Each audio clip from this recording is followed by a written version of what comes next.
Bonjour, aujourd'hui je continue à vous parler de la confiance en soi. Confiance en soi abordée dans une vidéo qui explique la différence avec l'estime de soi, une autre vidéo qui explique comment travailler pour améliorer sa confiance en soi en travaillant sur ses croyances limitantes avec la méthode de Byron Katie. Et aujourd'hui je vais vous donner d'autres éléments pour pouvoir améliorer la confiance en vous.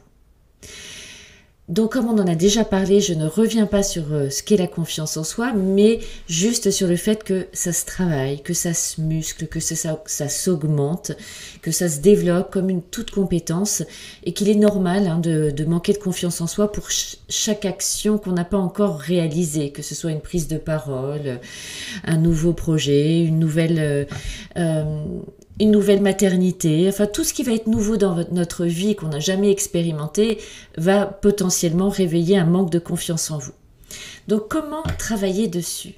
Je vais vous donner aujourd'hui 6 astuces. Donc vous êtes prêts? On y va. Alors, 1. Listez vos réussites. Ça paraît assez anodin, mais en réalité prenez un cahier et notez tout ce que vous avez réussi à partir de votre petite enfance jusqu'à aujourd'hui. Et on n'est pas obligé d'aller chercher que des choses extraordinaires, des accomplissements, mais tout ce que vous avez surmonté, réussi, qui vous a donné de la fierté. Notez-le précieusement dans un carnet et continuez à l'alimenter régulièrement. Ça va mettre de la rationalité sur un sentiment diffus d'incompétence. Donc, 1. Listez vos réussites. 2. Célébrez vos victoires. Félicitez-vous pour chaque étape.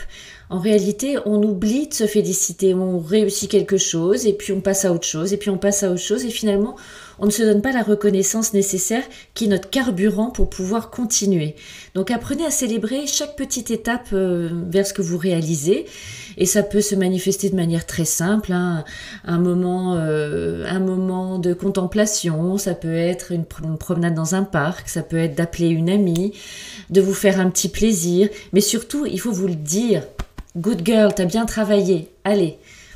Et là, vous engrangez de la reconnaissance et ça vous aide, c'est votre carburant pour pouvoir continuer. Lisez des textes inspirants, motivants. Ça peut être aussi regarder des films qui vous élèvent, qui vous motivent, qui vous inspirent. Ça, par exemple, même des citations. Il y en a une, moi, que j'aime bien, que je veux bien vous partager. C'est une citation de Napoleon Hill qui dit « Dans 20 ans, vous serez plus déçus parce que vous n'avez pas fait que parce que vous avez fait. Donc, osez sortir des sentiers battus, mettez les voiles, découvrez, rêvez, explorez. » Ça me redonne la pêche. 4. Prenez soin de vous. Faites attention à ce que vous mangez. Soyez attentif à bouger à votre rythme. Ça peut être de la marche, ça peut être du sport beaucoup plus intensif. Mais là, vous envoyez un signal au cerveau que vous êtes important. Et n'oubliez pas que votre corps est votre temple. Et donc, si ce corps vous n'en prenez pas soin, il ne vous emmènera pas très loin. Donc, soyez attentifs. 5. Choisissez bien votre entourage. On dit que nous sommes la somme des 5 personnes que nous fréquentons le plus. Donc soyez attentifs à ces personnes. Entourez-vous de personnes bienveillantes qui vont vous aider à vous élever, à vous dépasser, vous soutenir. Et éloignez-vous de ceux qui vous drainent et qui épuisent votre énergie. 6. Cessez de vous comparer. La comparaison, c'est le lit de notre malheur que l'on fait tout seul. Aujourd'hui, c'est encore amplifié par les réseaux sociaux.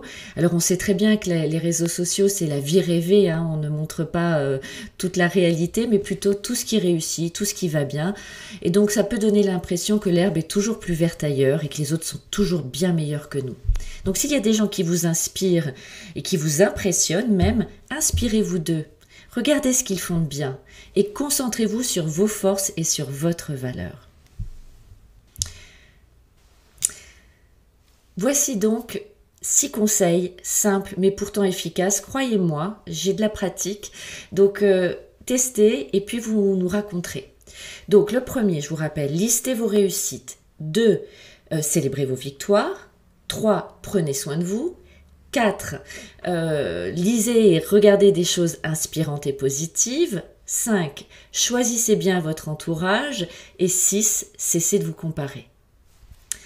Donc j'ai envie de vous demander, parmi tous ces points, par lequel vous allez commencer aujourd'hui? Racontez-nous.